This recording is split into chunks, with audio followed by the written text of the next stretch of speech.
Assalamu alaikum warahmatullahi wabarakatuh, mtazamaji wa Zanzibar Cable Television.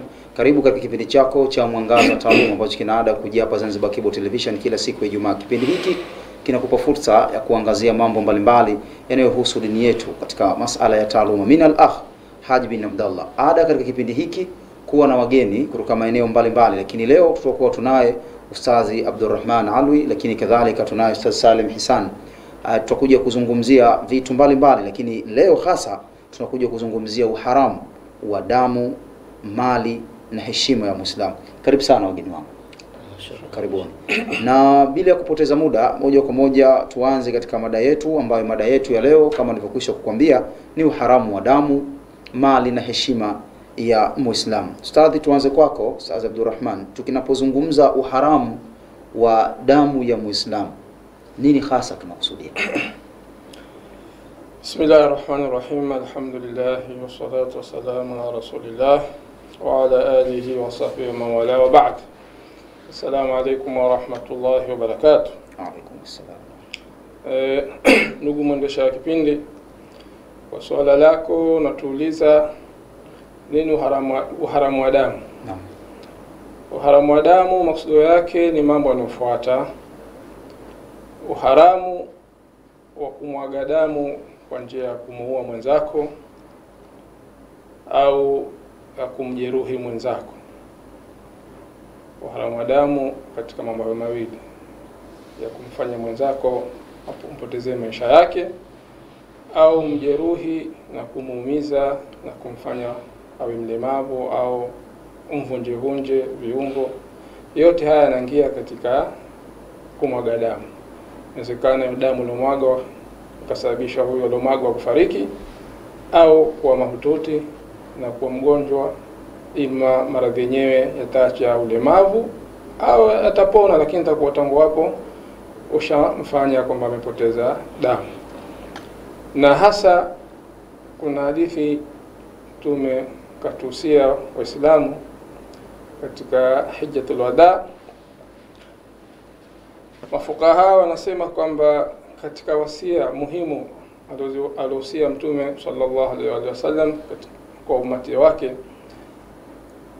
kama inavyofahamika, Hijjatul Wada Mtume kajitahidi sana kutumia jumuiko ule kutoa maelekezo muhimu jinsi gani watu waishi kwa kuvumiliana, waishi kwa kuhurumiana, waishi kwa kupendana, kwa sababu ndio misingi ya kufanya au kupunguza mivutano katika jamii. Kwa hivyo kuna hadithi maarufu Mtume katika maneno yake ya wasia akatuambia, inna dima'akum wa amwalakum wa a'radakum haramun alaykum ka hurmati yawmikum hadha fi shahrikum hadha fi baladikum hadha ila akhir alhadith. Hadithi Mtume kaisema fungo 3 mwaka wa 9 tokea ahame Madina, kwa mwaka 10 walifariki. Na katika maelezo yake hadithi inasema kwamba kwanza ilikuwa tupo katika mwezi mtukufu, ilikuwa hapo katika mwezi mtukufu fungo 3. Halafu pili walikuwa hapo katika viwanja vitukufu, viwanja vya Haram, na ilikuwa hapo katika eneo la kiwanja cha Arafa. Kwa hivyo siku ilikuwa mtukufu, sehemu tukufu. Kwa hivyo akaunganisha Mtume kwamba mambo yanofuata ni haramu. La kwanza akasema damu zenu, la pili kasema mali zenu, na la tatu kasema heshima zenu zinatakiwa zichungwe, ni haramu kama ilivyokuwa uharamu wa heshima siku ya leo, sehemu ya hii tuliokuwa nayo na mwezi huu tuliokuwa nao fungo 3. Kwa hivyo katoa dira kwa mambo matatu hayo ni muhimu Waislamu washikamane nayo. Tukiongezea hapo tutaanza kuchukua kipengele kimoja baada ya kingine. Kwa mada yetu sisi tutazungumzia masala ya damu, masala ya mali na masala ya heshima. Kwa tukianza kuchukulia hii sehemu ya damu hii hadithi na kwa hadithi nyingine tutakuja kuzitaja baadaye, hajakusudiwa kwamba ni Waislamu pekee yao. Kuna lugha fulani zikitumika katika sheria huwa hazina maana wa kusudiwa ni pote fulani au kundi fulani, inakuwa wanatumia ni mimbabi taghlib. Mfano, katika sheria imekuja aya kutuamrishia swala, lakini ile khitabu au ile maagizo yalipokuja yanaelekezwa wanaume. Haina maana kwamba wanawake hawamo. Mfano, Mwenyezi Mungu anasema aqimu swala, hii huwezi kutafsiri kwamba yenye wanaume simamisheni swala. Utasema tu simamisheni swala, waingie wanaume na wanawake. Kwa hivyo katika ile hadithi Mtume kusema kwamba damu ni haramu kumwaga, ni damu za kila kiumbe kumwagwa bila haki. Na hata paka damu yake kumwagwa bila haki ni haramu, isipokuwa tu ule haramu na ile athari zinapishana kati ya kumuua paka na kumuua binadamu. Kwa hivyo sawasawa damu yule akiwa ni Muislamu au asiwe Muislamu, yote yanachanganywa hapo kwamba ni haramu kumwaga damu pasi na haki kwa binadamu yoyote, sawasawa akiwa ni Muislamu au si Muislamu, na kwa kiumbe yoyote. Kwa hivyo kwa utangulizi huo nadhani tutakuwa tumepata picha fulani, na kila tukiendelea tutazidi kuongezea mpaka tufikie mwisho wa safari ya kipindi chetu inshallah. Shukran. Umeelezea katika uharamu wa damu na kugusia baadhi ya maeneo pia. Sheikh Salim, kuna chochote cha kuongezea hapa? Tamam. Bismillahirrahmanirrahim. Alhamdulillahi rabbil alamin. Rabbi shrah li sadri wa yassir li amri wa hulul 'uqdatan min lisani yafqahu qawli wa ba'd. Ama baada kumshukuru Allah subhanahu wa ta'ala na kumtakia rehma Mtume Muhammad sallallahu alaihi wasallam, leo tena tupo katika kipindi chetu hichi kama ndugu mtangazaji alivyotangulia kusema awali, ya kuwa tupo katika kuzungumzia kuhusiana na mambo haya matatu ambayo kwa masikitiko makubwa mambo haya sasa yamekuwa ndiyo kilio kikubwa katika jamii zetu. Kwanza kuhusiana na uharamu huwa kumwaga damu, lakini pia uharamu wa mali pamoja na uharamu wa heshima. Leo ndugu mtangazaji, tukiangalia mambo haya matatu, basi bila shaka katika kila familia, bali katika kila jamii, katika kila nchi sasa hivi ndiyo imekuwa vilio vikubwa. Na ndio maana kila jambo tunaambiwa au kila pahali huwa kuna mipaka yake. Wanasema khatul hamra, kuna mstari mwekundu unatakiwa usivuke au usivukwe mstari huo. Ndani ya nyumba upo mstari huo. Ndio maana naambiwa kwa nyumba hii kuingia mwisho wakati fulani. Kwa hiyo katika kila pahali manake tutaanzisha muasasa, tutaanzisha madrasa, tutaanzisha jambo lolote, lakini lazima kutakuwa kuna mipaka tumeiweka. Hii mipaka ndio tunaita khatul hamra. Manake hawitakiwi wewe uvuke katika sehemu hiyo. Kanuni au sheria zimewekwa. Kwa hiyo na katika dini yetu vile vile bila shaka jambo hili halikuachwa. Sawa, imekuja dini, tumeletewa Allah subhanahu wa ta'ala, kamletea Mtume Muhammad sallallahu alaihi wasallam. Mtume kawaachia masahaba na waliokuja waja wema, wanazuoni na maulama waliopita, na wao wakaturizisha sie. Lakini pamoja na yote Mtume sallallahu alaihi wasallam ndani ya Qur'ani, kwa hiyo ikaekwa zile kanuni ambazo tunatakiwa sie waja tuzifuate kanuni zile. Na ndio maana leo katika mada yetu hii, miongoni mwa kanuni hizo, miongoni mwa mstari mwekundu huo ambao tunatakiwa sie tusiuvuke mstari huo, ndio hii ya kuwa watu wasije wakafika wakaanza kudhuriana au kauana, au kama alivyosema ustadhi, ya kuwa mtu kumjeruhi mwenzake bila sababu yoyote. Lakini asije wakafika watu na maudhui hizo nyingine ambazo zitakuja, uharamu wa mali, uharamu wa cheo wa hakadha. Kwa hiyo imekuja dini, walipokuja ikatuwekea. Ndio Mtume sallallahu alaihi wasallam katika hadithi aliyosema ustadhi hapa, ilikuwa ni katika hijjatul wada. Sawa, katika hijjatul wada, siku ya nahri ile, siku ya kuchinja, siku kuu ile, hata masahaba wanasema sie Mtume sallallahu alaihi wasallam alituuliza, mnaujua huu mwezi gani? Mnaijua hii siku gani? Anasema tulidhania kwa ataitaja si kwa mwezi wake, maana yake atautaja kama kwamba ni mwezi mwingine usiokuwa mwezi huu, na ile siku ataibadilisha jina isiwe siku ile, maana kutokana na hilo jambo alilokuwa anataka kutuambia ni zito. Mwisho anakuja kuambia basi imekuwa ni haramu kwa damu zenu, kama ilivyokuwa siku ya leo ni haramu wakati. Kwa hiyo inshallah, na mimi kwa kuongezea, nafikiri maelezo ni haya ya kuwa tujitahidini, kwa sababu haya mambo leo na tukiyapata si inshallah falyuballigh shahid al-ghaib, maana yake mambo yamekuwa yameenea sasa hivi. Kwa inshallah tujitahidini juu ya hilo inshallah. Naam, ustadhi, umetuelezea kwamba uharamu wa hii damu si kwa Muislamu tu kama ambavyo mada yetu inaashiria, bali kwa kiumbe chochote kumwagwa damu yake bila ya haki itakuwa ni kosa. Lakini mtaani pana paka jizi, tukifuga mifugo wanakula labda vifaranga, au tukiweka vitu vibaya, pengine tumesahau chungu kidogo tu, umeingia ndani, ukirudi kashafanya ufisadi, kashaharibu kila kitu. Huyu vipi? Tukasema tunamtegea mtego maalum tumpate ili tumuue, aondoke kabisa katika maeneo yetu, ili sasa tufuge tupate na faida, tukiepua tupate na kula. Tayeb.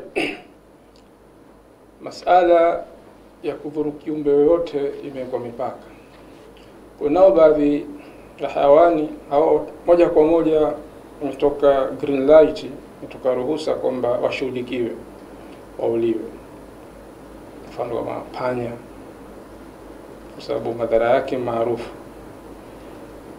Ama hayawani suku hao wanaweza kudhibitiwa kwa kadri itakavyowezekana, ikiwa watakuwa wametoka katika taratibu na wanakuwa wanaita makero, wanaruhusika kushughulikiwa, lakini kwa taratibu zinazofaa.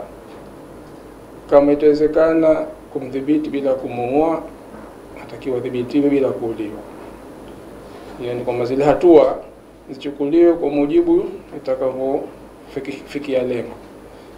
Isiwe kwamba tunaweza kumdhibiti kwa njia nyepesi tukachukua hatua ya uamuzi wa kumaliza kabisa, hadi ya kwamba liko tunaweza tukamfanya mpango mwingine bila kumuua na ile jambo likakoma. Kwa hivyo masala hasa tunajizoesha kuwaua viumbe vile vile inasusua moyo, inafanya moyo wako mgumu. Yaani bila kupenda kuwaua inajenga kisaikolojia mazingira kwa mtu na tabia ukatili vile vile. Sasa ndio maana vitu kama hivi tunatakiwa tuwe makini, tusiwe pesa kuwaua hata hayawani hawa, ili tusije kujijengea mazingira tutakuwa tuna mioyo iliyokuwa ni migumu, haina huruma. Kwa hivyo nadhani jibu lako tutakuwa tumelipata hapo, kwamba kila kiumbe atakileta madhara, kila hayawani atakileta madhara yale ikawa ni ima anadhuru moja kwa moja au anatia hasara, inaruhusiwa kudhibitiwa. Na hatua kudhibitiwa tena unatazama ile al-akhafu fal-akhaf, unachukua hatua nyepesi baada ya nyingine.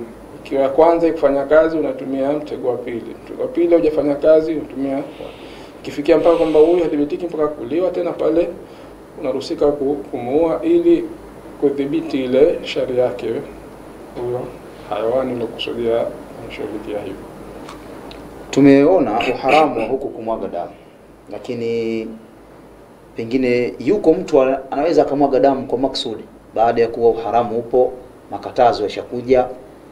Basi kama vile ambavyo ustadhi tumetuambia, ususukavu ule wa moyo kwamba mtu tayari ashakuwa ni katili, pengine kwa kuua vinyama ikatokea kaua mtu, huyu tutambebesha hukumu gani? Shaksari. Tamam, inshallah. Ikitokea jambo kama hilo, kwanza kabla sijalijibu swala hili ndugu mtangazaji, tufahamu ya kuwa huu uharamu wa damu hauko mutlaq moja kwa moja. Kwa sheria imezuia kumwaga damu moja kwa moja, kwa sababu sheria hiyo imekataza, lakini kuna baadhi ya hali zimeruhusiwa kumwaga damu. Sababu hata kuna hadithi Mtume sallallahu alaihi wasallam anasema si halali kumwaga damu ya Muislamu isipokuwa kwa njia tatu. Njia tatu hizi kama zitajitokeza, basi huyu alojitokeza katika njia tatu hizi anastahili kumwaga damu yake. Kwanza Mtume sallallahu alaihi wasallam anasema an-nafsu bin-nafsi, ambaye ndio huyo uliomuelezea wewe. An-nafsu bin-nafsi maana yake mtu kaua kusudi, kwa kukusudia hasa. Katika Qur'ani kule anasema Allah subhanahu wa ta'ala, man yaqtul mu'minan muta'ammidan, atakayeua muumini tena kwa kusudi, akakusudia sasa kumuua, basi fajazaohu jahannam, makazi yake hana mengine. Lakini pia kuna kisas ambacho naye anastahiki auliwe. Ndio hii Mtume sallallahu alaihi wasallam anasema an-nafsu bin-nafs, na katika Qur'ani ipo ya kuwa nafsi kwa nafsi, yeye kaua basi hakuna jaza nyingine, na yake ni kuuliwa tu. Kwa hiyo huyu mtu wa kwanza, kwa hiyo anastahiki kuuliwa. Na hii siri yake kubwa ya kuwa mtu akiua auliwe, kwa sababu leo sheria imekuja kuweka mambo na kuna siri nyingi na hikma ndani ya katika kila mambo. Kwa hiyo utakuja kuona nini hikma yake kwa mtu akiua kusudi naye auliwe, isipokuwa akiua kwa makosa ndio kuna dia zile na nini itakuwa atoe. Hii imewekwa kwa sababu leo tukiangalia nchi nyingi au sehemu nyingi utakuja kukuta mtu kamuua mtu, badali yake wale waliouliwa watu wao sasa wanakwenda kuwadhuru wale watu wengine, ndio kuuliwa waliokuwa ndiye na waliokuwa sie. Inawezekana ndani ya familia ile au ndani ya ukoo ule kwa watu kazi yao kuuliwa tu. Kauliwa mmoja kwao wao wanaenda kuwa 5 au 6. Lakini sheria ndio maana ikasema akamatwe yeye alafu yeye ndio auliwe. Kwa hiyo huyu mtu wa kwanza. Mtu wa pili, Mtume sallallahu alaihi wasallam anasema athayibu zani. Yule mtu mzima kashaoa na mkewe ndani, halafu bado ikienda kuzini. Walogha tunaita vitangia. Na saa nyingine wala si kitangi, si mtu mzima. Basi tu ana mkewe, saa nyingine ana wake wawili, kachepuka. Tunasema ana wake watatu, manake sasa hivi kesi hizi pia zimekuwa nyingi. Moja iso hadhi, juzi tunapoa kisa kimoja tutakitoa inshallah ili kwa ajili ya faida. Tunaambiwa kuna mwanamke alislimishwa karibu tu, sawa, kaingia kwenye Uislamu, kafanya targhibu, kafanywa targhibu, akaingia kwenye Uislamu, kaupenda. Baada ya kuislimu anasema nilikuwa nataka kuslimu zamani tu, lakini kumbe akaja akatoa historia yake ya kwa yeye alikuwa na, ndio hiyo unaosema kuna mtu anachepuka naye, na tena huyo mtu ni Muislamu, tena huyo mtu alikuwa na mkewe, huyo mtu ana watoto. Sasa ndo anaunganisha zile picha. Sasa alipoambiwa kwa katika Uislamu kuna hili na hili na hili na hili, sasa ndo anashangaa manake kwa mtu ana watoto, mtu ana mke, alafu bado tena huyo alochipuka naye mtu si Muislamu. Kwa hiyo manake mashaka kama haya, mtu huyo hana jingine zaidi ya kuchukuliwa, akachimbwa shimo, akapigwa mawe, akauliwa manake. Kwa hiyo huyu ni mtu wa pili ambaye ni athayibu zani, yule mtu ambaye kashaoa ana mkewe alafu naye akaenda akachepuka. Kwa hiyo huyu mtu wa pili anastahili kuuliwa. Lakini na mtu wa tatu, Mtume sallallahu alaihi wasallam anasema yule mtu alortadi, tayari kartadi, kashanasihiwa arudi hajarudi. Kwa hiyo maana hakuna hukumu nyingine zaidi ya kuuliwa. Tukitoa watu hawa watatu, tulile jawabu letu swala letu kwa yeye kafanya kusudi kamuua mtu, maana hana njia nyingine zaidi ya yeye kuuliwa. Ndio hadi yetu ambayo imewekwa katika Uislamu. Kwa hiyo na yeye auliwe. Nafikiri sijui hata katika mahakama hizi za kidunia iko hivyo, tukauliwa na uliwa au vipi, au kuna hukumu nyingine? Huko kuna taratibu zao na kuna mambo mengine yanapita. Lakini katika sheria yetu kila nchi na sheria yake, akiuliwa maana wale watu wake wana haki ya kusimama kidete mpaka mtu yule akafanywa kisasi. Tukiacha hapa katika uharamu wa damu na kuhalalika kwake pamoja na hizi hukumu, tutaweza kuja kurudi tena, lakini kwa kukimbizana na muda tuje katika uharamu wa mali. Au ustadhi, kuna chochote katika damu unataka kuongezea kwanza? Labda jenga swala la pili alafu mbabi. Tayeb, turudi twende katika uharamu wa mali. Tunapozungumzia uharamu wa mali, vipi kuharamika kupi kuna kusudiwa hasa? Maana mimi nisichukue mali ya mwenzangu, au mtu hataki kunipa changu nikachukua kwa nguvu. Huu haramu wa mali ukoje?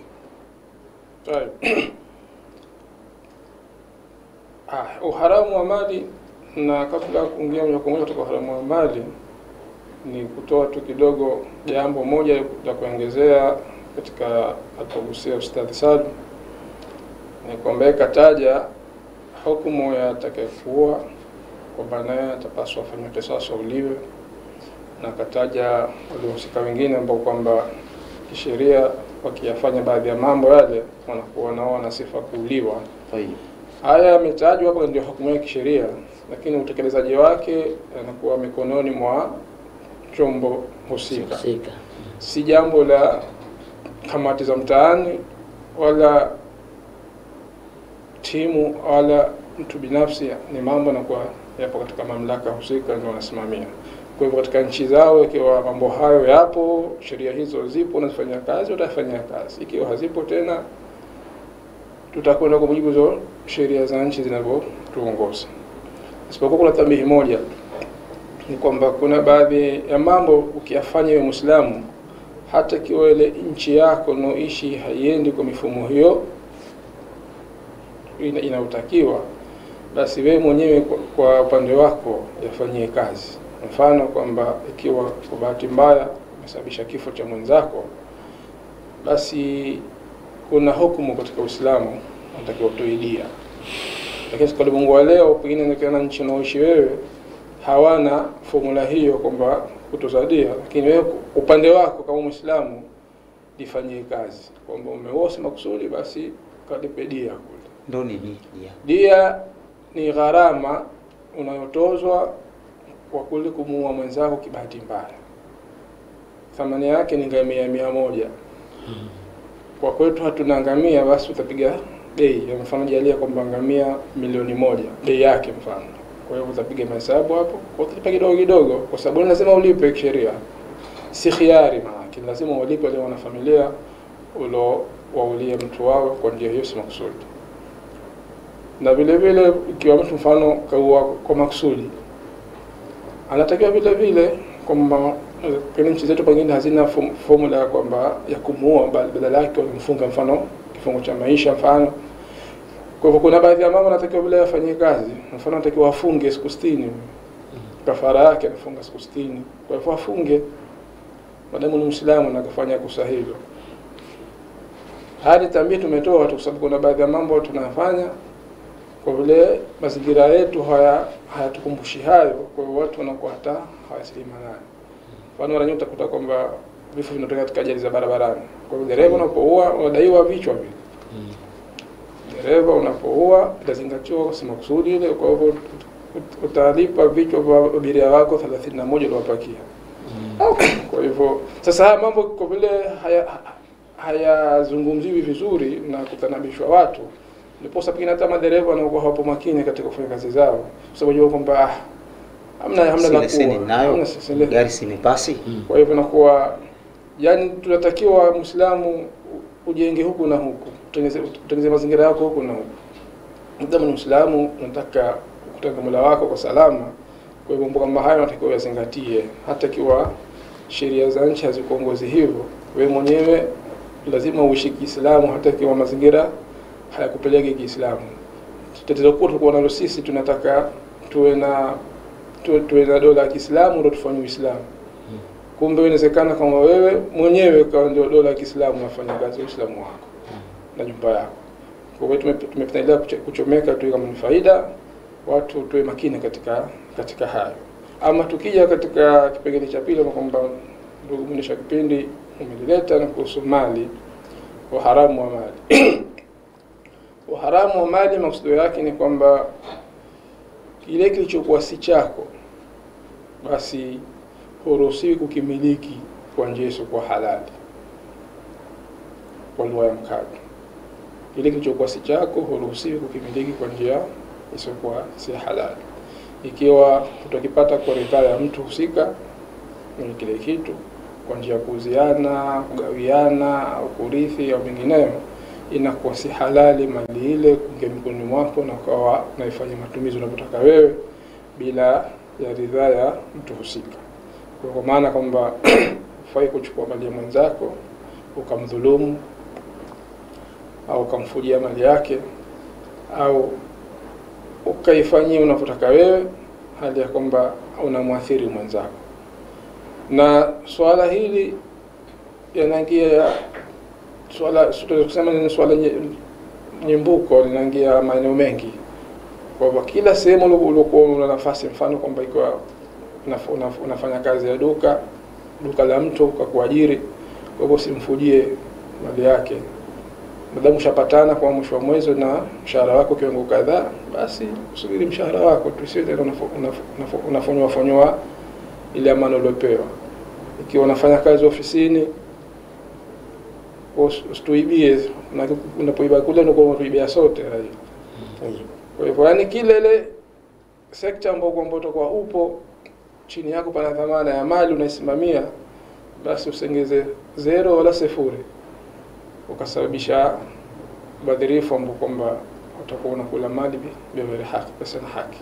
Utosheka na ile unachokipata na jipange mwenyewe kwa mbinu na njia zinazostahiki katika kuboresha uchumi wako, na wala usiwe na tamaa cha mwenzako. Hili ndio tatizo kubwa, kwamba kila mmoja haridhiki na alichokuwa nacho, na hataki kufanya njia za kujiboresha kizidi kilichokuwa nacho. Yeye anaona njia ya kupata ni kumgandamiza mwenzake. Hii ndio mtihani mkubwa katika jamii zetu. Allah atunusuru, atumshe salama. Na kwa machache ni hayo, tutaendelea kwa Naam, Sheikh Salu, narudi kwako katika hapa huu uharamu wa mali ama kuharamika kwa hii mali. Lakini itakuja kwa njia ya swali pia. Mama nyumbani ni mchungaji wa mali za baba. Ni kawaida, manake mke ni mchungaji wa mali za mume. Lakini ikatokea mama huyu kaombwa kitu na jirani akampa, na mmiliki pengine wa mali za zile pale nyumbani ni za baba. Hapa ataingia kuwa mama huyu kafanya uharamu wa matumizi ya mali ambayo sio ya kwake. Tamam, inshallah. Shukran mtangazaji kwa swala lilokuwa zuri. Lakini tunaelewa kuwa ndani ya sheria mke siku zote anakuwa ana usimamizi wa mumewe. Yep. Na miongoni mwa majukumu ya mke ni kulinda zile mali za mumewe, kulinda heshima ya mumewe na mambo mengine ambayo tunayaona katika ndoa zetu. Kwa hiyo miongoni mwa kulinda mali za mumewe, miongoni mwa mambo ambayo anatakiwa yafanye mwanamke, basi ni kutoa kitu bila ridhaa ya mumewe, kwa sababu akifanya hivyo itakuwa ni kosa kubwa kisheria. Lakini pamoja na hilo kuna ile kesi, achilia hili, ile kesi ya yule Bi Hindu ambaye alikuja kwa Mtume sallallahu alaihi wasallam. Kwa sababu ndani ya ndoa kuna mambo yanakuwa wakati mwingine yanajitokeza, na akijitokeza hata mume mwenyewe au mke mwenyewe, basi sheria inakuwa tayari mambo yale imeruhusu. Mathalan kama ile swala lilouliza kabla hatujaenda kesi ile ya kuwa anahisi kuwa mume wangu kutoa kwa mchele robo kumpa fulani kaja kuomba, hana tatizo. Sawa, asli asitoe, kwa sababu jambo lile litakuwa lipo chini ya usimamizi wa mumewe. Kwa akimwambia atoe, akimwambia atoe, asitoe. Lakini akihisi kutoa sukari robo, kutoa mchele robo, hakuna tatizo kwa mume wangu, basi hakuna tatizo. Lakini asili tunamwambia kuwa asitoe, kwa sababu kufanya hivyo itakuwa ni kosa kwake. Isipokuwa tu kuchukua jemali ya mumeo, yeye kama yeye akachukua. Sababu wapo wanaume wengine wanakuwa mtu ni bakhili, shahih. Tukiambo shahih manake mbakhili kiasi ambacho yeye mwenyewe anajinyima na kwake hatoi. Wapo watu kama design kigwasa tunapita. Tena kigwasa yenyewe sijua wapi. Kwa hiyo huyu vipi na mkewe? Ndio yule Bi, nakumbuka kama sijakosea ni Bi Hindi yule alipokuja kwa Mtume sallallahu alaihi wasallam. Rasulullah, mume wangu ni shahih, bakhili.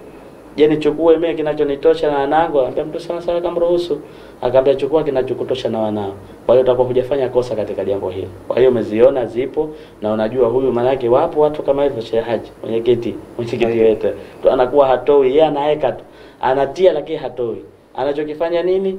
Hakipo. Na haya ndio pia ndio makosa makubwa ambayo tunayafanya. Hajui mtu kama kumlisha mkewe ni ibada, hajui mtu kutoa mali yake kashughulikia wanawe ni ibada, hajui kama mtu mali yake kusaidia wengine ni ibada. Yeye hajui, anajua ibada ya kukusanya tu. Matemai yake akishaanguka watu tena wanagombana na kuuana. Kwa hiyo inshallah hili pia kama alivyosema Ustaz tunalitanabahisha. Lakini pia katika huu haramu wa mali huu ndio unaweza ukasababisha au sasa hivi unachukua nafasi kubwa ya kupelekea huu haramu ambao tuliopita huu. Watu sasa hivi katika mali ndio wanafika hadi wanauana, na wengi mali inakwenda mzozo na nini, kwa sababu mtu tu hajakinai na kile chake. Kinai kwa sababu alqanaatu kanzu la yafna. Sasa kuna kinai kwa sababu katika kinai ndio utajiri. Hakuna utajiri kama ukinai. Kinai na chako, kasema ustadhi. Si chako acha, we chako ni kile chako we. Kile chako si chako kiache.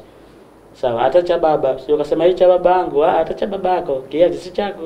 Sipokuwa chako wewe cha baba, lakini cha baba sio chako.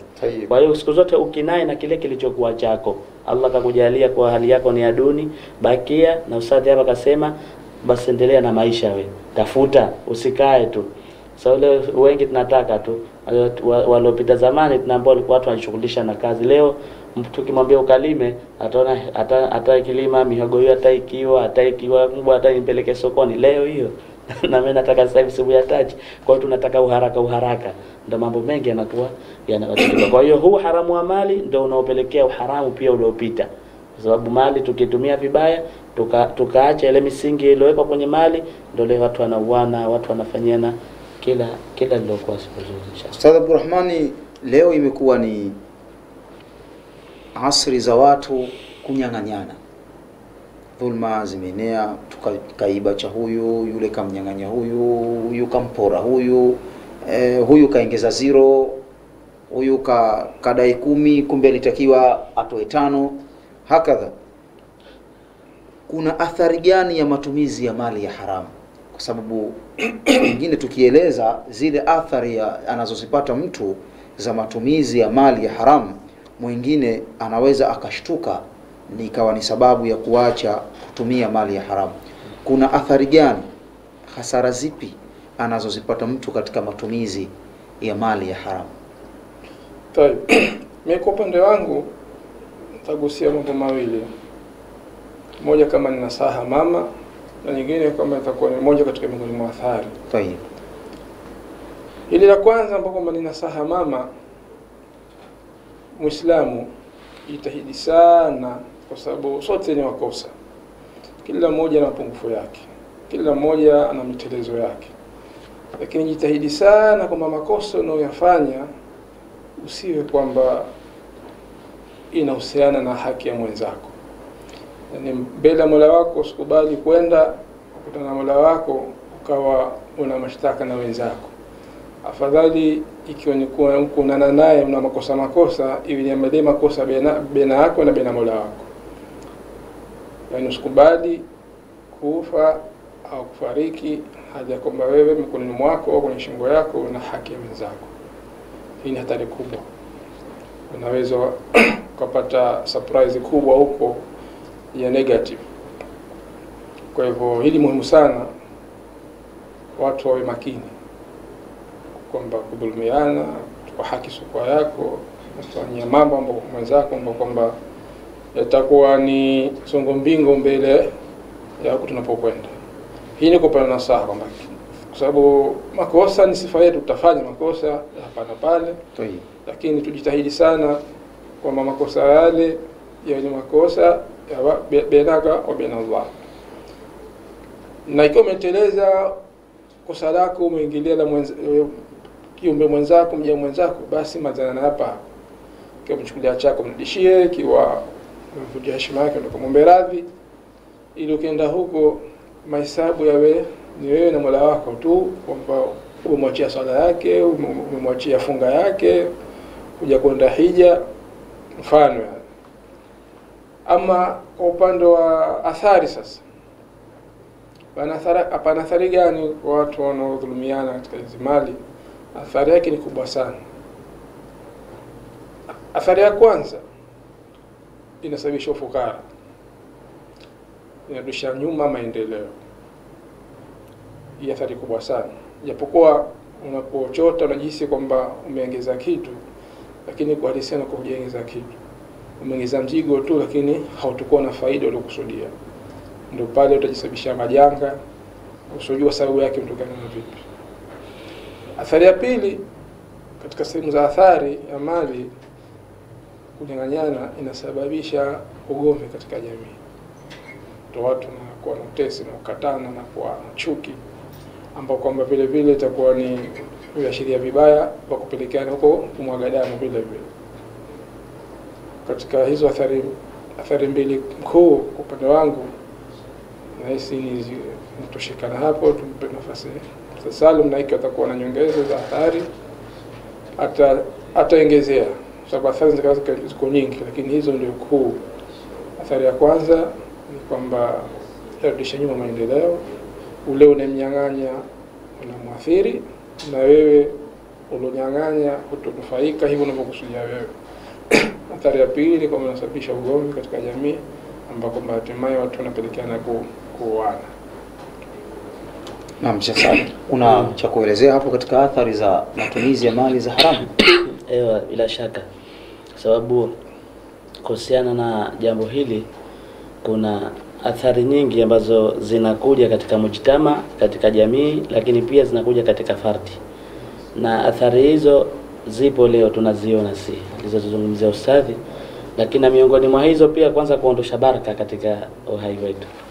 Leo ufisadi huu wa mali ulivyoenea, na ndio maana wafanya biashara pia kila mtu leo analalamika.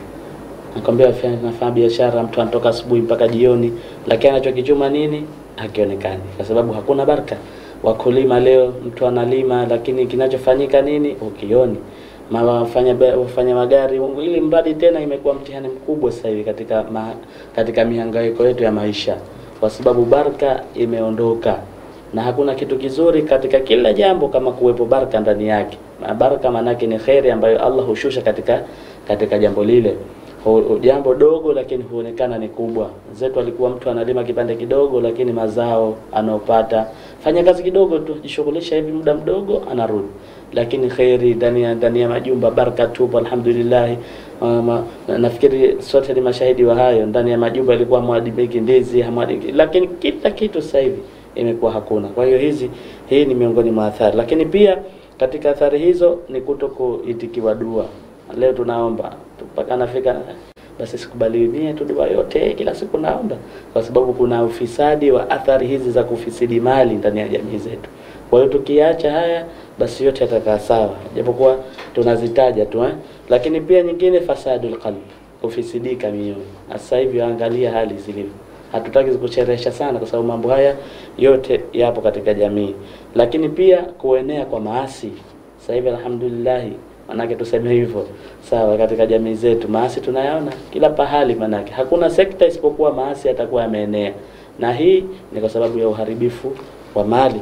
Lakini pia tayari kuzuiwa kuitikiwa ibada zetu. Kwa hiyo athari zipo nyingi, sawa. Hatuingii kuingia peponi, kupata madhambi kule. Na alladhina yakuluna amwala al-yatama dhulman inma yakuluna fi butunihim nara, manake hawali tu anakula na Mtume hili pia lilielezea, akasema zitakuja zama, zikija zama hizo manake inakuwa kiyama tena kishakaribia. Zama zipi hizo? Zama anasema mtu anatafuta riziki yake lakini hajali kuwa ni ya halali au ni ya haramu. Ya almuhimu apate tu, ya almuhimu ana maduka mengi tu, ya almuhimu iwe kila kitu kwake kipo tu, ndio cha muhimu. Lakini vipi anaipata mali ile, yeye hajali ile. Mtume sallallahu anasema usisubiri jingine, wewe tena hapo usubiri kiyama tu. Lakini tusiache kwa kukumbushana, tusiache kuamrishana mema na kukatazana mabaya, kwa sababu ndio kwenye siri ya mafanikio yetu inshallah. Naam. Ustadhi, leo mtu anapora mali ya mtu, lakini ataichukua mali ile na kwenda kuiuza kwingine. Anayeuziwa anafahamu kwamba hii ni mali ya wizi. Mwingine anafahamu kwamba hii ni mali ya wizi. Mwingine hafahamu.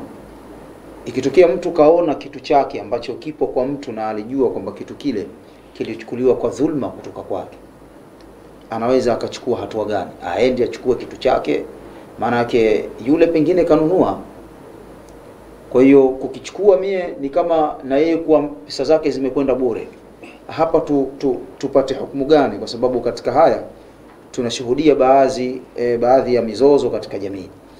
Leo hii katika mambo ambayo nimekwenda kuyasikia, mtu kachukuliwa kitu chake zaidi ya mwezi, lakini akakiona kitu kile kile pale pale mtaani kwake kwa mwenziwe.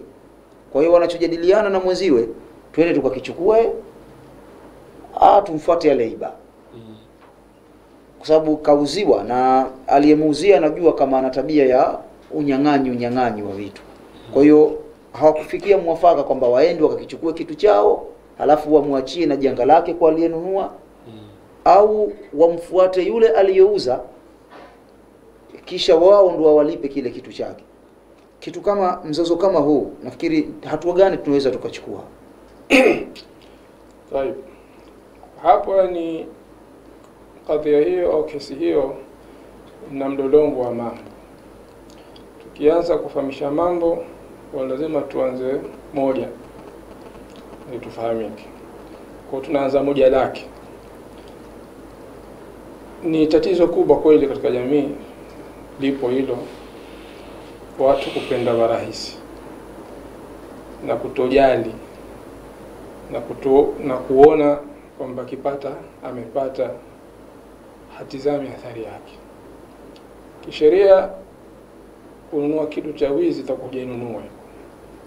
kwa sababu ili umenunua ni kwamba aliyekuuzia kakuzia chake au alichowakilishwa kukiuza, sawa, na muridhiane ya kubali kukuzia na wewe ukubali kununua. Sasa ikiwa hajafanyika hilo, itakuwa kwamba ile mali unayochukua kwamba umeuziwa, kisheria hitambulikani kwamba umeuziwa.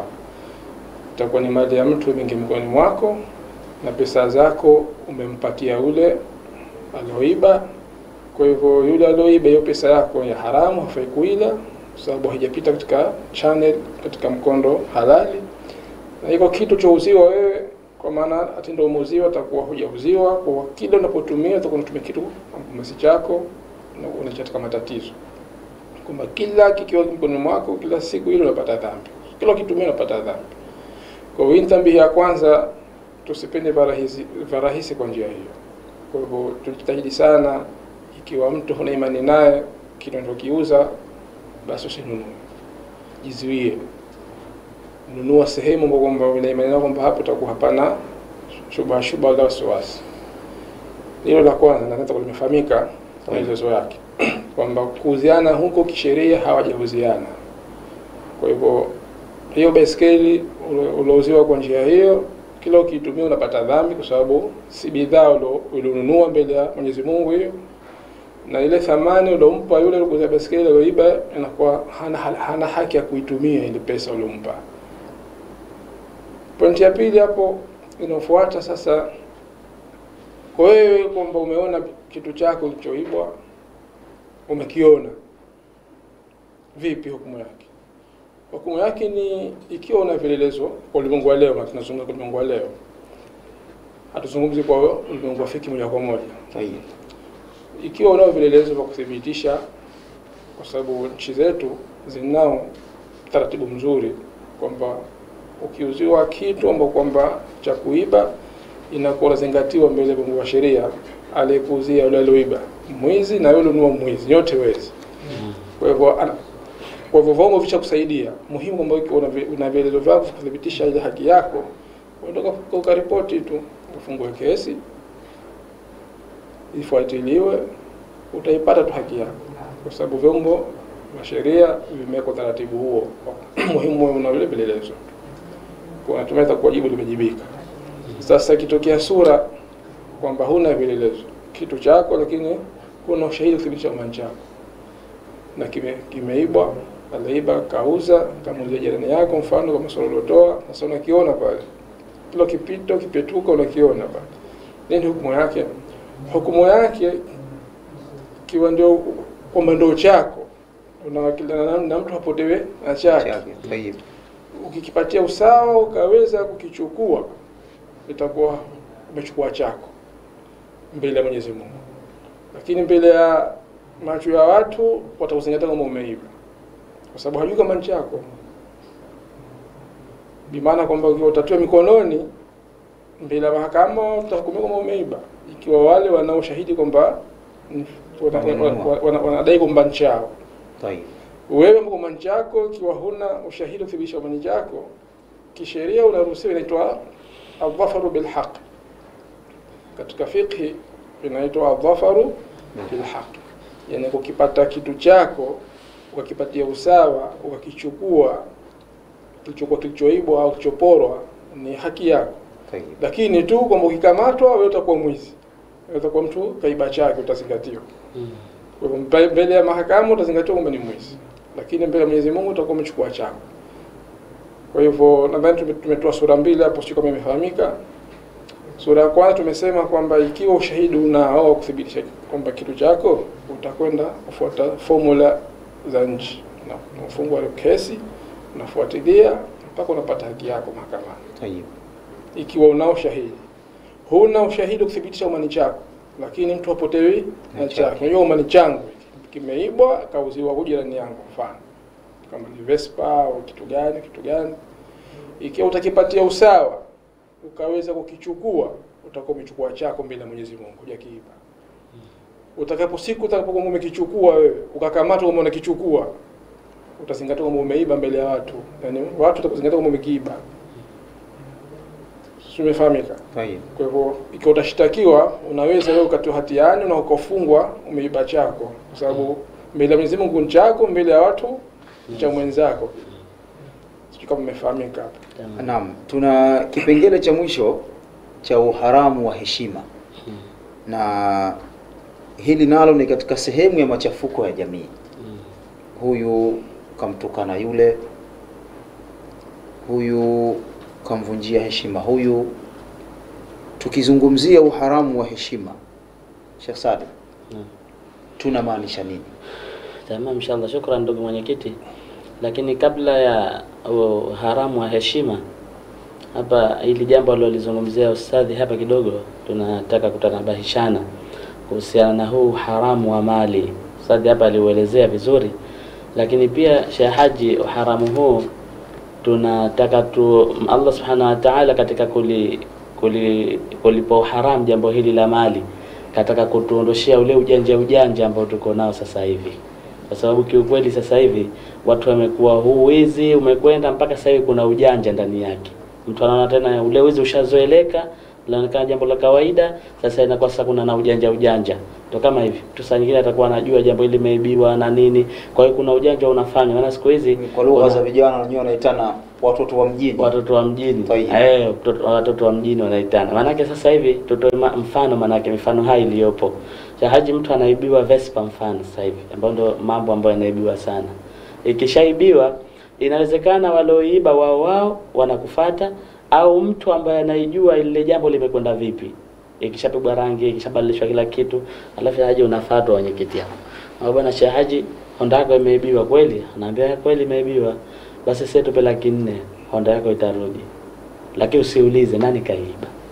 Wewe subiri uletwe Vespa hapo. Utaambiwa ukaichukue sehemu fulani. Mishe zote tuachie sisi. Kwa hiyo sasa tizama sasa. Limefikia ule wizi imekuwa ni jambo la kawaida. Maana yake mtu hajali kama umeibiwa au kama ndo yani imekuwa ndo ishakuwa jambo la kawaida. Kwa hiyo sasa wewe kama unataka, si unaitaka Vespa yako? Unaulizwa je?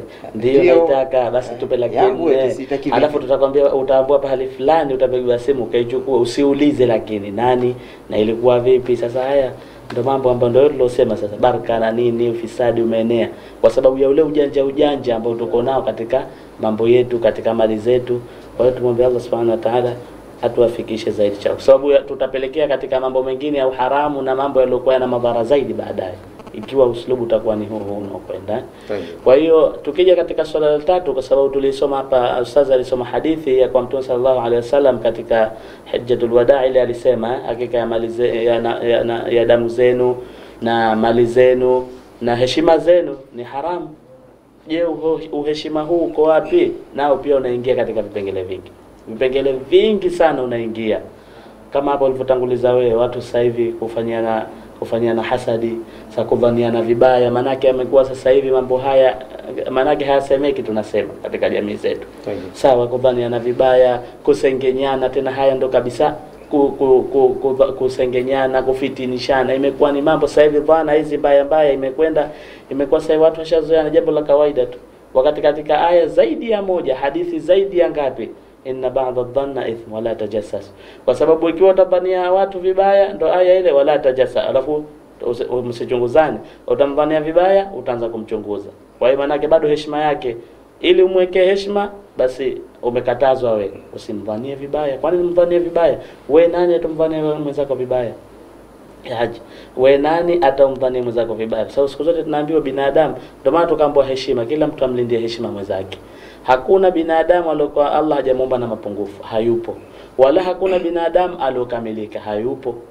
Kwa Mtume Muhammad sallallahu alaihi wasallam, sababu yeye ndo katukuzwa na kila kitu. Lakini si hakuna huna hili, basi ujue mwenzako ana lile. Sasa tujaribu hizi mambo ya heshima, kusengenyana, tunazungumza kwa ujumla tena kutokana na wakati wetu. Kwa hiyo usifanye hivyo, kwa sababu katika kufanya hivi Mtume sallallahu alaihi wasallam katika mambo haya kusengenyana, mfano katika ile safari yake alipofika kuta watu wanajitoa manyama yao yale katika uso kwa makucha yao, anambia hao Jibril wamefanya nini? Anasema hawa kazi yao ilikuwa wao kusengenya watu tu, kushusha heshima za wenza wao tu, kujiona yeye tena utamkuta mtu anajitukuza kati hana chochote, maskini kesho kutwa hayupo. Ingekuwa tunalijua hili kwa kesho, mtu kesho kutwa hujui baada ya hapa kipindi itakuja nini, kesho hatujui kitatokea nini, huyo binadamu hajijui. Sasa wewe kama hujijui, kwa nini uingie katika heshima za wenzako? Kwa nini uwe kazi yako kufanya hasadi wenzako? Kwa nini wewe kazi yako kufitinisha tumpita huku? Kwa nini wewe hivi? Kwa hiyo manake hiyo haji sasa naye hapa ataelezea, lakini aingia katika nyanja nyingi sana ambazo hata tukizielezea sasa hivi hatuwezi kumaliza, na mambo ni waqiyan yapo sasa hivi tunaishi nayo kila leo. Kwa hiyo inshallah tujitahidini zaidi. Naam, Ustadhi Sheikh Salu kajaribu kuzungumzia mambo kiujumla. Nataka nirejeshe kwako pia tuweze kupata faida katika hili pia. Heshima, uharamu wa heshima ya mtu. Uharamu wa heshima ya mtu tumekausia na akasisitizia kwamba kila mmoja na heshima yake, na kila mmoja ni lazima ichungwe heshima yake. Kila mmoja ana haki ya kuchungiwa heshima yake. Kwa hivyo haki kwako, wajibu kwa mwenzako. Kwa hivyo mimi heshima yangu ni haki yangu ichungwe, ni wajibu wako unichungie heshima yangu. Na kinyume chake ndio hivyo. Wewe ni haki yako, heshima yako ichungwe na itunzwe. Kwa hivyo mimi wajibu wangu kuheshimu na kukupa nafasi yako. Na hapa masuala heshima yanaingia mambo yanayofuata. La kwanza, kusengenyana katika kuvunja heshima mwenzako. Pili, kumtukana mwenzako katika kumvunjia heshima mwenzako. Sawa ikiwa tusi lile ni sifa alikuwa nayo yule mtu au ni tusi la kumbambikizia kwamba sifa hana lakini tena tunamtia kasoro. Na hili malasaf kwa bahati mbaya ni jambo ambalo kwamba limenea sana. Yaani imekuwa siku hizi katika mtindo wa maisha, ili mtu ale basi ni kumchafua mwenzake, kumsagia. Yaani imekuwa kwamba ili wewe maisha yako unajihisi kwamba kuende vizuri, basi mchafulie mwenzako, umpake matope mwenzako. Yaani imekuwa tunafanya biashara ya heshima za watu, imekuwa ndio mtaji wetu. Kwa ni mtihani katika nyanja zote zilizozunguka, za kisiasa, za kinini zote, kwamba ili onekane kwamba wewe ni mpiga debe mzuri, unaonekana kwamba una matusi mazuri, una kamusi zuri la matusi, na yani mtihani kwa kweli. Kwa hivyo ni katika kumvunjia mwenzako heshima, kumtukana sawa kwa tusi kwa sifa ambayo uko nayo ukamtukania, au kwa mambo kwamba kumsingizia, yote ni kwamba kesi ni moja, ni kwa kumvunjia heshima. Na madhambi yanapishana. Ikiwa unamtukana kwa tusi lokuwa nalo, dhambi yake kiwango chake inakuwa tofauti kwa mtukana tusi ambapo kwamba ndio kumpigizia, inakuwa ni iftiraa, inakuwa pakubwa zaidi. Kwa hivyo jambo la heshima ambalo kwa athari yake inazalisha ile tukio la mwanzo la kumwaga damu, sababu kwamba tukivunjiana heshima ndio baadaye wataingia na maongoni. Sababu kila mmoja, yani kila mwanadamu kaumbwa na tabia ya kujihisi kwamba si wa kufanywa duni. Kila mmoja ni maumbile yake kwamba hataki kudhalilishwa. Sasa ukifanya jambo ambalo kwamba litakuwa linavunja heshima yake, kuna watakuwa wenye moyo wa kusubiri na kuvumilia na kwa ndio mambo yaende, na kuna wengine si wavumilivu hivyo, kwa atataka kukureact na yeye atataka kurudisha mapigo. Na siku zote anaitusi, akitusiwa linamuuma zaidi. Ndio maana kwamba mtu akitusi mwenzake kirudishwa tusi, yeye hajibu tusi, atushanguru. Si kwa nini? Pana hari gani? Na kwa mwenyewe umeanza wewe kutusi, alafu urudishwa tusi, wewe utakuta kwamba unapeleka mkono. Sasa kuna kwa nini sasa? Subhanallah. Kwa hivyo athari kubwa, kwa hivyo ni muhimu kwa tulinde ndimi zetu na tuchunge heshima za wenzetu. Sababu tangu hapo kwamba ukichunga heshima mwenzako, na wewe Allah atasakhirisha viumbe wachunge heshima yako. na ikiwa ni mepesi ya kuvunja heshima za wenzako, basi nawe watatoka viumbe watakao kuwa ni sababu na kuvunja heshima yako. Kwa hivyo unasema linda ulindwe, na vunja uvunjwe. Kwa hivyo ukilinda utalindwa, na kiwa hutaki kulinda utaka kuvunja, basi subiri na wewe uvunjwe.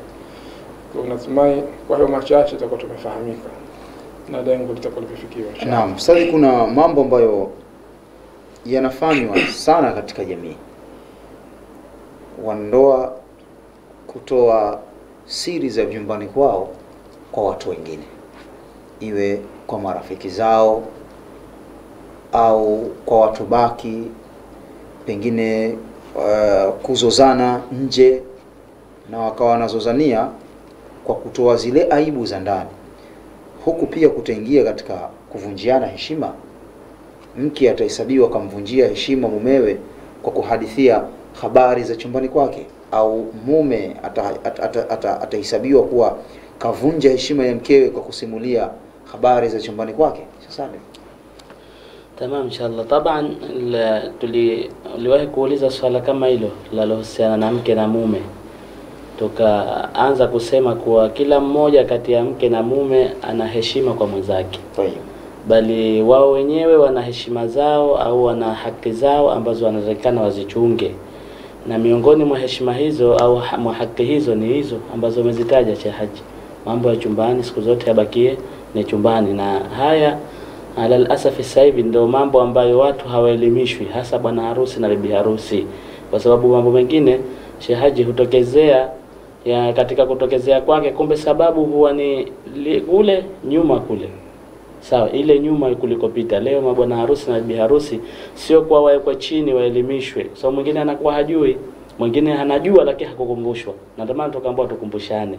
Sasa kumbe tunavyotakiwa sasa hivi kuhusiana na jambo hili, kwanza kabla hatujajibu kuwajika vunja heshima au hajavunja, mambo haya yanavyotakiwa sasa hivi katika jamii zetu kuwe na utaratibu maalumu wa kwanza mtu kabla hajaingia katika jambo anatakana jambo lile alisome. Bila shaka mwanamke atasomeshwa mambo ambayo yanahusiana na ndoa, na vipi akae na mumewe, na vipi kuna mambo anatakana wao yachunge, na kila mmoja zile haki zake ambazo tumezisoma vipi zitakuwa. Yote haya nataka yafahamishwe. Na bado ashaingia kwenye ndoa, mtu bado anatakana yuko chini afahamishwe, kwa sababu leo yapo mengi haya kama tunavyosema. Kwa hiyo sasa mume kama atafanya hivyo au mke kama atafanya hivyo, bila shaka atakuwa ni kumvunjia heshima mwenzake. Na ndio maana leo hata ndoa talaka zimekuwa nyingi. Ndoa leo tulosema hakuna, manake ikajulikana hii kuwa ni ndoa, mashaka tu, ili mradi tena hao wameingia, yule katoka mke na mume. Yote haya kwa sababu ya kuvunjiana heshima. Yote haya kwa sababu ya ule haramu wa mali ambao umewekwa kisheria haufuatwi. Kwa hiyo matokezo yake sasa ndio yapo kama mambo tunavyoyaona. Kwa hiyo kama itakuwa mambo haya mathalan kwenye jamii watu wakaelimishwa, watu wakafundishwa, watu wakaekwa chini, basi bila shaka mengi shahaji haya yataondoka. Lakini bila shaka mume atakuwa kavunja heshima kwa mkewe, na mke akifanya hivyo pia naye atahesabika kisheria kuwa atakuwa kavunja heshima kwa mumewe. Naam, shukran. Ustadhi, tunataka kutoa fursa kwa wanaotutazama na wanaotusikiliza kupitia Salama FM Radio, lakini kuna kitu pia nahitaji tukiitilie dondoo kwa kukikemea pia na kwa kuitizamia athari zake katika masala ya kuvunjiana heshima. Watu mitaani wanavunja heshima za wenzao kwa kutoka na wake zao, na haya mambo yamekuwa manake ni kama sehemu ya fashion sasa imekuwa mitaani. Mtu ataoa mkewe ili manake astirike, lakini mwingine atahisi ndo kaletewa mwanamke mpya mtaani. Vijana wataanza kumtia maneno. Hebu tuangazie ustadhi athari za kuvunja heshima hii. Ni katika msiba mkubwa huo, hii tabia ya watu kuchipuka na wake za watu. Zina ni zina, lakini inapishana kwa grade. Yaani mtu kuzini na mwanamke asokuwa mke wa mtu, madhambi yake ni makubwa. Lakini ikiwa huyo mwanamke ni mke wa mtu, basi inakuwa dhambi zake ni maradufu. Kwa hivyo ni msiba mkubwa sana na ni mtihani, na tujui sababu kitu gani yatakachangia mambo haya. Yani sijui kuna formula gani katika jamii au sijui kuna mzimu gani katika jamii ikatupata mpaka ikapelekea kwamba kuna baadhi ya mambo ambayo kwamba kimila, kidesturi si mambo, lakini watu wakawa wameshikilia na kuyafanya ni fashion. Allah tustiri, mtihani mkubwa. Kwa hivyo ni makosa makubwa sana, ni dhambi isiyokuwa na kifani. Tangu hapo hiyo zina si dhambi ndogo, lakini ikiwa zina yenyewe inafanywa kwa mtindo huo, basi ni madhambi maradufu. Kwa hivyo tunayasa jamii iwe macho katika hilo, na tunatahadharisha ni tabia hizo. Huo si mwenendo, huo si ufahari, si ujogoo, ni starehe ya nusu saa ikiwa itakuwa ndo kubwa, lakini utakuja kujijutia maisha yako yote, kwa sababu huyo mwenzako unayemkera kwa njia hiyo, kumvunja heshima yake na kumharibia ndoa yake, yatakuja kukuzungukia na wewe, yatakuja kukupata. Kwa sababu unasema kuna baadhi ya madhambi ukiyafanya uchungu wake unaonjeshwa paha, ladha yake kwa mekaje kwamba kimkera mwenzako kwa kero hilo, na wewe unafanywa taratibu likugeukie ulipate upate kuonja lo ladha yake, halafu tena mbele Mwenyezi Mungu huko inakuwa ni ashad, kwa sababu hapa nakuwa nasema ni adina, huko ni ashad. Ile matatizo unayopata hapa kwa makosa yako inakuwa ni adina, mambo madogo tu ya kupasha tu. Huko hasa tunapokwenda ndio mambo ni ashad. Sasa natakiwa kama Muislamu una tahadhari katika hilo, na wala si sifa hiyo kusifika na sifa hiyo, wala si ume wala ujogoo wala ufahali. Kwa hivyo ni tabia mbaya hiyo, na ni jambo kweli natakiwa ulichukie hasa, wala usilifikirie. Licha kulifikiria usilifikirie. Tunatakiwa kila mmoja wetu uwe ni mtunza wa ndoa ya mwenzako, uwe ni mtunza wa ndoa ya mwenzako. Kila jambo ambalo kwamba litasababisha kutetereka ndoa ya mwenzako, wewe utatoa msaada wa kufanya mambo yao yaende vizuri, yatulizane. Si wewe ndio ikawa sababu na chanzo cha kupelekea kuharibu maisha ya ndoa ya wenzako. Na mtazamaji wa Zanzibar Cable Television na wale wanaotufuatilia kupitia Salamu FM Radio, kipindi ni mwangaza wa taaluma, na leo tulikuwa tunaangazia uharamu wa damu, mali na heshima ya Muislamu. Kabla sijakupa fursa kuweza kupiga simu kuulizia kile ambacho utahitaji kuuliza kupitia nambari ambazo nitakuja kukutajia, tutoe fursa kwako Sheikh Salu kwa kufungia, utupe tu maelezo mafupi ya haya tuliyozungumza, ili tuweze kutoa fursa kwa wasikilizaji. Yule ambaye atakuwa kachelewa kufungua redio yake au TV yake afahamu kwa ufupi kabisa yale ambayo tumekwenda kuzungumza leo.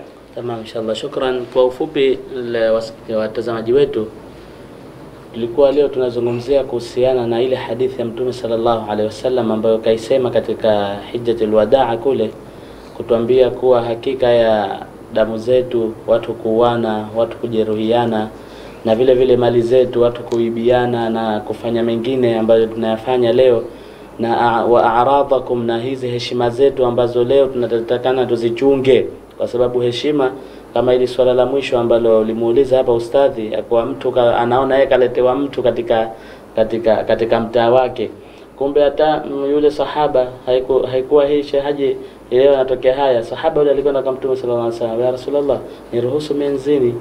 Akaambia utakaoruhusiwa uzini, lakini utakaoenda kumzini wewe, kwani unataka uziniwe mama yako? Akasema la ya Rasulullah. Je, dada yako? Akasema la ya Rasulullah. Je, na mwanao? Akasema ya Rasulullah. Mkeo na wengine wote akataja wote, akasema. Sasa akaambia yule utakaoenda kumzini atakuwa ni mmoja katika hao. Sasa na wewe leo umeletewa, sasa akasema kuna mambo unalipwa hapa. Leo yeye kafanya hivyo, yeye basi atakuja kufanyiwa mle ndani ya nyumba yake. Sasa tunatakiwa siku zote tujihifadhi, kwa sababu kule katika Qur'ani anasema Allah Subhanahu wa Ta'ala anadhania hawa watu, anasema anao khalaqnakum abatha, wameumbwa tu hivi tu kwa wafanye mchezo anavyotaka tu. Hawakufanya hivyo. Mtu ataenda kuhesabiwa kwa yote anayofanya. Kwa hiyo kama anaenda kuhesabu kwa yote anayofanya, basi lazima mtu huyu afanye nini? Afanye makini katika afanye umakini katika mambo yake. Hapa kuna ibara ya Imam Ahmad bin Hanbal. Tunaambiwa siku moja anasema ma ra'aytu ahadan takallama fi an-nas illa saqata. Ibara yake hiyo. Kwa inshallah nasema tuichukueni iwe kama ni faida kwetu. Anasema yeye hakuona mtu akawa anatukana anazungumzia watu kamsengenya akafanya hivi, isipokuwa mtu huyo ataanguka tu. Hana jambo jingine isipokuwa ataanguka tu. Na Mtume anasema mtu haachi hii kuangusha heshima za watu isipokuwa mtu huyo Mwenyezi Mungu naye ataenda kumwepusha kutangana na moto. Kwa inshallah tujitahidini kwa haya na Allah Subhanahu wa Ta'ala atatuwafikisha zaidi inshallah. Naam, mtazamaji wa Zanzibar Cable Television na wale wanaotufuatia kupitia Salamu FM Radio. Sasa ni fursa kuweza kuuliza katika mada yetu ambayo leo tulizungumzia uharamu wa damu, mali na heshima Muislamu. Nambari ambazo utakwenda kupiga simu kwa kuuliza ni 0714 0714 75 45 94. Ni 0714 75 45 94. Hizo ndio nambari ambazo unaweza kupiga na ukaweza kuuliza kwa kile ambacho utahitaji fafanuzi au kuweza kuleta mchango katika haya ambayo tumeyazungumzia. Tukasikiliza simu kwenye line. Assalamu alaykum wa rahmatullahi wa barakatuh. Wa alaykum assalam wa rahmatullahi wa barakatuh. Habari za hapo studio? Alhamdulillah. Ni sauti ya nani kutokea wapi? Ni sauti ya Maalim Nasoro kutoka maeneo ya Kinuni. Karibu sana Maalim Nasoro kutokea Kinuni. Asante sana. Mimi kwanza ni wapongeze mashehe wetu kwa ufafanuzi mzuri ambao wametupa katika mada yetu hii.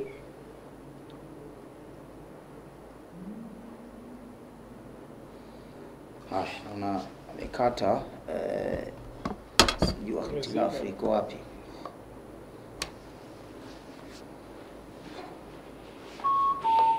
Mfundi mitambo tuwekee mambo sawa huko.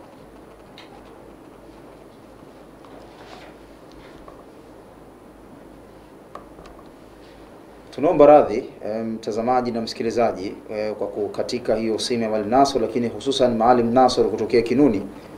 Tunaomba radhi katika hili, ni katika mapungufu ya kibinadamu, lakini laini zetu ziko wazi. Unaweza ukatutafuta tena kupitia 0714 75 45 94 kwenye line. Assalamu alaykum wa rahmatullahi wa barakatuh.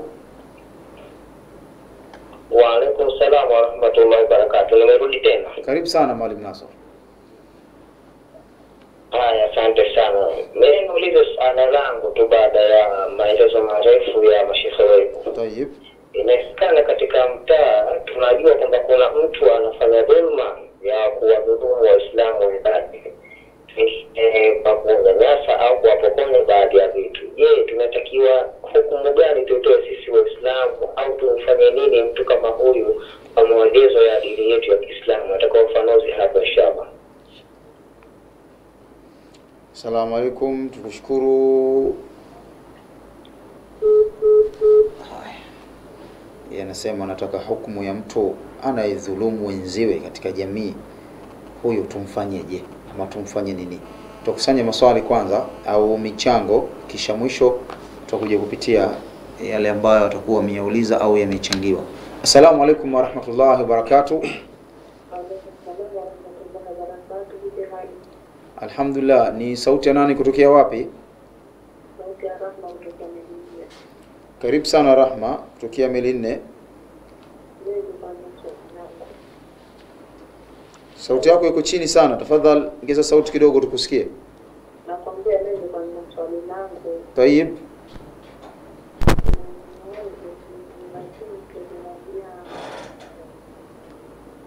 Hatusikii swali lako. Ongeza sauti kidogo.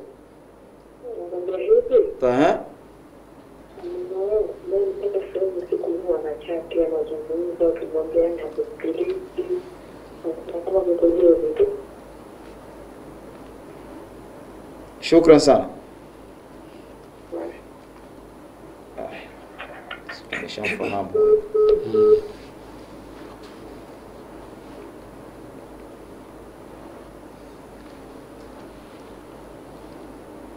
Naam, tunaendelea kukusanya maswali, lakini huku tukisubiria maswali tutakwenda kufanyia fafanuzi. Utakusanya maswali matano kwanza, ikiwa simu zitaendelea kupigwa. Mwingine huyo, assalamu alaykum wa rahmatullahi wa barakatuh. Assalamu alaykum wa rahmatullahi wa barakatuh.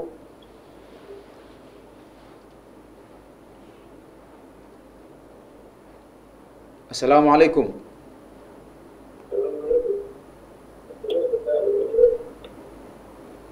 Huyo yupo hewani lakini nekana hajawa tayari bado.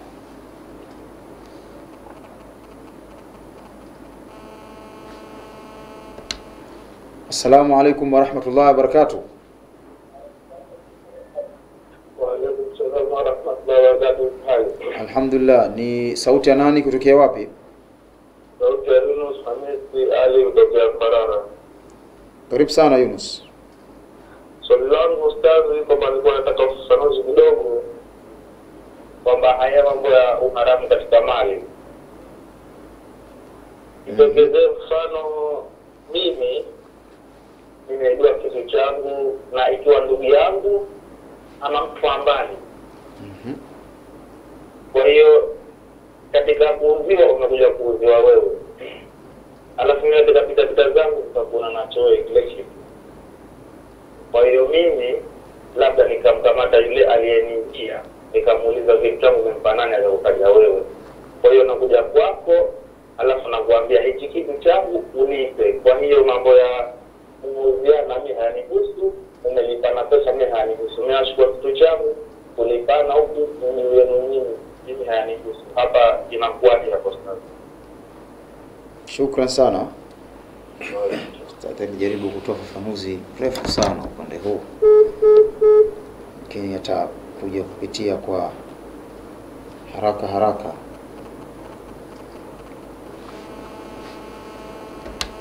Assalamu alaykum wa rahmatullahi wa barakatuh. Alaykum salaam, nimerudi tena ni Rahma. Karibu sana. Nakwambia vipi? Halo. Naam, tunakusikia.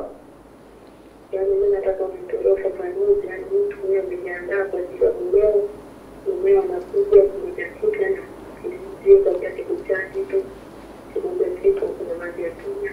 Tukuweke ufafanuzi wa hili swala. Shukran sana, tumekufahamu. Swali wake alikuwa hajafahamika, lakini tulikuwa tumeshamfahamu. Amezidi kutoa ufafanuzi.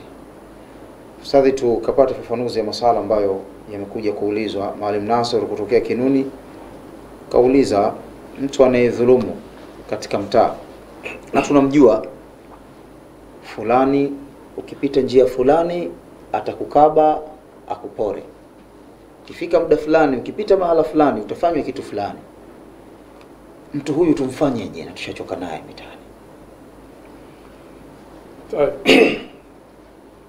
Mtu huyo njia ya kumfanya ni kwamba nyinyi mnaoathirika na kwa kuwepo yeye mnadhurika, lazima msaidiane na kumsaidia yeye huyo, maana hizo hatua mnazochukua inakuwa mnamnusuru vile vile na yeye. Ni kwamba kwenda kumpeleka katika vyombo vinasimamia usalama, kwamba mnakwenda kumshtaki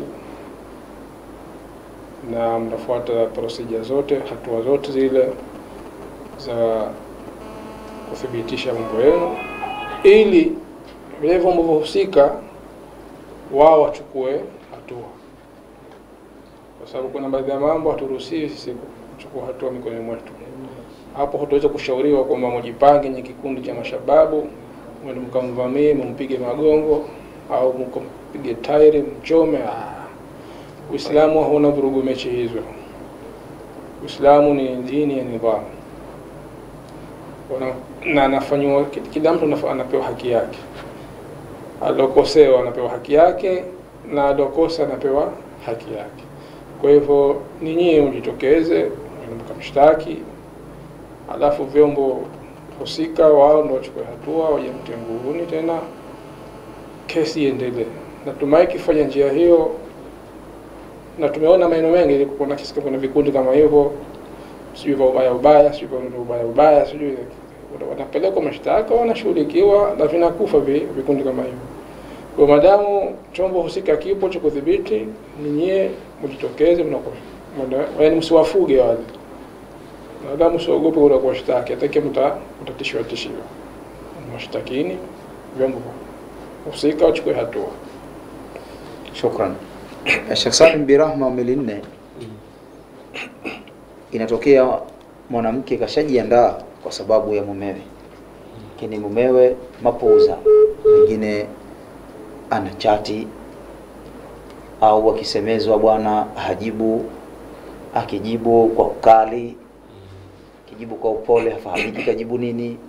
Manake kwamba anapuuza ile habari ya kwamba mkewe ameshajiandaa usiku saa hizi saa 5, saa 3, saa 2 kwa ajili ya mumewe. Hili tutaliingiza wapi kwanza katika hii mada yetu, sababu tuna uharamu wa damu, mali na heshima ya mtu, yani heshima ya Muislamu. Pili, ubaya wa hili jambo ukoje, ama tukija katika makemeo tunalikemea vipi hili? Tamam, inshallah, shukran. Lakini kabla sijalianza hili, kwanza nina ushauri kidogo kuhusiana na hili ambalo alilizungumzia ustadhi. Tayeb. Kuhusiana na huyo mtu aliouliza kuwa sisi tunajua yule ni mtu hatari, nini tufanye? Kwa hiyo kwanza muamala au masala atakwenda kama alivyosema ustadhi, kwa sababu ni mtu kama hivyo ni vizuri akaripotiwa kuliko kumfanyia sisi tukachukua hatua mikononi. Lakini kwa ushauri pia, unajua shahaji, si binadamu tulivyo siku zote, watu hufanya mengi na maasi ni mengi kama tunavyosema, na yanayofanywa mitaani ni mengi. Lakini vile vile kumbe wapo watu walikuwa wana design zile, maskini hakupata mtu tu akamwambia. Hakuna mtu aliyewahi kumfuata akamweka chini halafu akamuelewesha kwa haki iko vipi. Ni hivyo tu. Kwa sababu wakati mwingine sawa tunaweza kumpeleka kwenye vyombo na nini, kwa sababu yapo mitaani. Unakuja kumkuta siku 2 3 mtu kafanyaje? Kashatolewa, karudi. Wengine watu wana vyombo husika vinakosa ushahidi, wanapelekwa mahakamani, aje shahidi, watu hawajitokezi. Kwa hiyo mahakama haiwezi kumfunga kama hakuna ushahidi. Kwa hiyo kama kwanza ni ushauri, kwa hiyo ni vizuri tukawa tuna pengine kamati zetu misikitini za watu kama hawa. Kwa hiyo tukenda tukawaelimisha. Wapo watu wengi tu wanarudi, yani anabadilika kiasi ambacho hajulikani kama ni yeye. Lakini si leo tulivyo, hasa si Waislamu leo, aghlabia tunakuwa hatuna zile fikra za kama mtu siku zote ni mwanawe, mwanangu tu. Kwa hiyo ndio utakuja kumkuta mtu mwanawe ampeleka skuli ya ghali, mwanawe tu, lakini kumbe na jirani yake mwanawe hata pesa skuli 500 hapewi, hamtizami yule. Kumbe naye mwanawe atakana mtizame, amshughulikie ikiwa kuna lolote, kuna msaada. Sasa na hao watu kama hawa hawakutaka kiufupi mtu awe vile. Mtu awe kazi yake kukaba, mtu awe vipi. Kwa hiyo ni vizuri tuka kamati zetu, au kama tuna yani mambo ambayo tunayabuni, tunakwenda mtu vipi jamaa huyu, tukakaa naye siku ya kwanza akaitwa. Kwa hiyo mwisho wa mashaka inshallah tunatarajia hivyo. Lakini tena hakutaka hivyo tena, kwa hiyo tutachukua hatua nyingine. Lakini na swala hili ambalo kaliulizia huyu Birahma ni swala ambalo Hamad bihil balwa sahihi. Kwa ndio swala ambayo yameenea sana. Na mimi niliwahi kumpata daktari mmoja akawa anatoa maelezo masala kama haya. Anasema leo utakuja kukuta watu wengi ndani ya ndoa zao, mke mume hafahamiani, mke na mume hata haki za ndani ya nyumba hazipatikani vizuri. Sawa? Kwa sababu kumbe tumekosa kitu kimoja tu. Anasema ni hizi heshima ambazo dini yetu imetukataza. Kama kweli zile heshima ambazo dini yetu imetukataza kwa tusivuanjiane, heshima mke na mume, wanatakana mke na mume kila mmoja ampe heshima mwenzake kama inayotakiwa. Sasa wewe unachezea simu, manake hii nini? Manake dharau. Na unamfanyia dharau nani? Mkeo. Na wakati gani? Kashakuandalia wewe, manake mazingira yote kashaandaa. Chukua sura ingekuwa wewe, manake yule mwanamume angekuwa yeye ndo mwanamke sasa. Kashaandaa, mtu kashatandika, saa nyingine hizo pesa za mabetishiti hata hajatoa. Sawa, lakini sawa yeye kashajitolea, kashafanya, kuna mengine mengi yashafanywa, wewe hujafanya. Basi pia haya yote manake ni dharau. Halafu inakwenda kesi kwa ndo hata matendo yenyewe sasa yapatikane vizuri. Uhusiano unakuwa si mzuri. Yote kwa sababu tumekosa, inaingia katika ulize, inaingia kipengele gani? Katika kipengele cha heshima taban. Manake ile yote ni kuwekeana heshima. Bali si hilo tu sasa hivi, hata kuchelewa kuingia ndani. Sasa hivi mtu anakaa kijiweni mpaka saa 6 saa 7 hajata kwake bado. Anakwenda watu washalala. Anaambiwa tufungue umekuwa pale fulani. Mwingine kila mmoja ana funguo yake. Kila mmoja na funguo wake. Baba mwenye nyumba tena funguo wangu ni wapi? Tamam mshaza. Mwingine hawezi kukaa na funguo. Kwa hiyo anaambiwa tunaika pale fulani. Kwa hiyo akija chukua funguo anaingia. Sasa haya kiufupi ukweli ni mashaka ambayo sasa hivi yapo, na kweli yanatakikana, kwa sababu tunaambiwa kule katika hadithi Mtume sallallahu alaihi wasallam anasema atakaona munkar aondoshe kwa mkono wake, kwa ulimi wake, au achukie. Kwa hiyo maana yake tunatakiwa tupeane nasaha kila leo kiukweli, kwa sababu ni jambo ambalo karibu ya wengi leo tumefanywa mtihani. Tu hivi nini? Tena si kasema huyu mume tuna wake wapo. Mume tena unaona mpaka mwisho tena unaona ndo haya, ndo uleo tena. Nalala kwako watu wanaendelea kuchat. Na chat na nani? Hajulikani. Maana mumeo yupo mkeo, chat na nani atakatelelea aje? Hebu labda tujibie wewe swali. Mkeo huyu hapa. Maana uko mbali afadhali sema na chat na mke wako. Lakini huyu hapa na mumeo uko wapi? Huyu hapa. Sasa una chat na nani wakati ule? Sheikh Salu, tubakishe hapo. Sio kwenda kubomoa heshima ya mwingine. Maana unaanza kuniambia mimi nijibu ndio na chat na nani. Kuja kufikiriwa kwamba kumbe unakuwa una chat. Kaja kwa tena ukazalisha mambo mengine. Ustadhi Yunus Khamis wa Kwarara ameuliza swala la mtu aliyeibiwa, kitu chake kimeuzwa kwa mwingine, amekiona, yeye akafanya mabavu akaenda akachukua, kisha akamwambia utajuana na wale alokuuzia, nimeshachukua kitu changu. Hili tumeshalitolea ufafanuzi, lakini kwa ufupi kabisa ndani ya dakika moja tunaweza kumwambiaje? Tuzungumza kwamba ikiwa nao shahidi kuthibitisha kwamba kile kitu chake, aende katika vyombo vya sheria akafungue madai, akipata kile kitu chake. Na njia ya pili tunasema kwamba ikiwa atakiona kile kitu chake na anao uwezo kukichukua, atakichukua. Sasa atakapokichukua, kama utakaye kwamba kiwa na ubavu kakichukua, hamna tatizo. Ikiwa atashinda yeye, atakuwa kachukua chake, bila Mwenyezi Mungu ni chake hiki. Isipokuwa tu kwamba yule mwenzake aliouziwa ikiwa atafungua mashtaka akatiwa hatiani, asimlaumu mtu. Manake yeye atakuwa mbele ya macho kaiba yeye. Sasa wewe mtu kitakuwa kaiba chake itakuwa. Sasa ikiwa atakuwa uko salama, ataweza kukichukua, hatudhurika, atakichukua. La ikiwa anahisi kama kichukua anaweza kuathirika, basi afuate mikondo ya sheria. Naam, kwa kumalizia hapo ustadhi, hili swala la mwisho nisema niliweke mwisho kidogo, maana kuna mtu aliniuliza, mtu tunamfahamu habari zake zilikuwa ni unyang'anyi, ima unyang'anyi wa kisasa wa maziro au unyang'anyi labda wa kupiga loba, vitu kama hivyo, lakini yana mali, kafariki, hizi mali zinataka kurithiwa. Vipi tuzirithi wakati tuna baadhi ya uyakini wa kwamba kuna asilimia kadhaa za hizi mali ni za haramu? Au tuchukue hatua gani hapa, na sisi ndo warithi wa huyu mtu? Inshallah, kuhusiana sala hilo, mtu siku zote harithiwi mali iliyokuwa si yake. Hatua ya kwanza, ikiwa mali si yake, tunajua kuwa kafariki kaacha gari 5, lakini gari 5 zote si zake na mwenyewe tunamjua, kwa hiyo manake si mali yake, irejeshe kwa mwenyewe. Lakini sasa maneno yako uliotanguliza hapa mwenyekiti, umesema kuwa tunajua ilikuwa kazi yake ni ukabaji. Lakini tuna uhakika gani? Tunajua kwa hichi ni cha nani? Maana kama nilivyosema ustadhi, ushahidi bwana akafariki lakini gari hii ni yangu, ushahidi ni huu na huu na huu na huu na huu, na ukathibitika, kwa maana yake ni kitu chake kweli.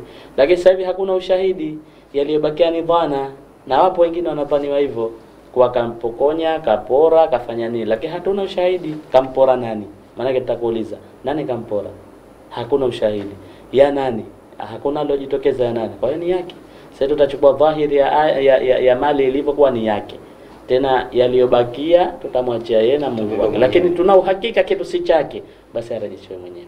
Lakini hatuna uhakika, maana yake tutakwenda kwenye asili kwa ni chake hicho. Wallahu a'lam. Naam, mtazamaji wa Zanzibar Cable Television na wale wanaotutazama na wanaotusikiliza kupitia Salamu FM Radio, hapa ndio tamati ya kipindi chetu hiki. Ulikuwa ukiangalia na kusikiliza pia kipindi cha Mwangaza wa Taaluma, ambapo mada yetu leo ilikuwa ni uharamu wa damu, mali na heshima ya Muislamu. Tulikuwa tunaye Ustadhi Abdurrahman Ali, shukran sana ustadhi, lakini vile vile tulikuwa tunaye Ustadh Salim Hisan, na mimi ambaye nikukuongozea kipindi hiki ni Al-Akh Haji bin Abdullah.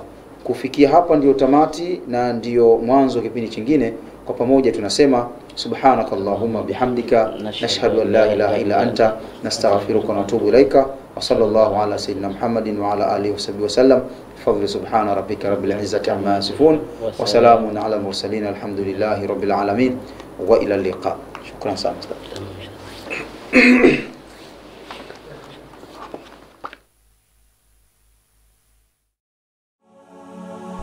Aha.